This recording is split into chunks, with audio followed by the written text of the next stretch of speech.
Zee Marathi आणि star प्रवाह या दोन्ही वाहिन्यांमध्ये सध्या मोठी टक्कर पाहायला मिळत आहे. या दोन्ही वाहिन्यांनी मागील काही दिवसांपासून नवीन मालिका प्रेक्षकांच्या भेटीला आणल्या आहेत. स्टार प्रवाहाने नुकताच लपंडाव या मालिकेची घोषणा केली आहे. या मालिकेत अभिनेता चेतन वडनेरे आणि अभिनेत्री कृतिका देव प्रमुख भूमिकेत झळकणार आहे. तर आता झी मराठीने देखील त्यांच्या आगामी नव्या मालिकेची घोषणा केली आहे. झी मराठीने नुकताच एक प्रोमो व्हिडिओ शेअर केला आहे.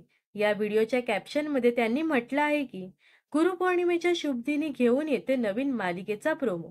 यामध्ये एका अभिनेत्रीची झलक सुद्धा पाहायला मिळत आहे. तर हा प्रोमो पाहून अनेकांनी म्हटलं आहे की हा जगददात्री या मालिकेचा प्रोमो आहे. यामध्ये अभिनेत्री शिवानी सोनल प्रमुख भूमिका साकारणार आहे. तर तिच्यासह या मालिकेत नियती राजवाडे देखील पाहायला मिळणार आहे. तर आता ही मालिका नेमकी कशी असणार आहे, या मालिकेचा पहिला प्रोमो कसा असणार आहे, हे आज रात्री आपल्याला 8:20 झी मराठीवर पाहता येणार आहे. कारण आज रात्री 8:20ला या मालिकेचा पहिला प्रोमो प्रदर्शित केला जाणार आहे. आता एकापाठोपाठ एक नव्या मालिका प्रेक्षकांच्या भेटीला येत आहेत. याबाबत तुमची काय प्रतिक्रिया आहे आणि तुम्हाला कशा मालिका पाहायला आवडतील हे नक्कीच कमेंट्समध्ये सांगा. व अशाच मनोरंजन विश्वातील ताज्या घडामोडी जाणून घेण्यासाठी नक्कीच आपल्या चॅनलला सबस्क्राईब आणि फॉलो करायला विसरू नका.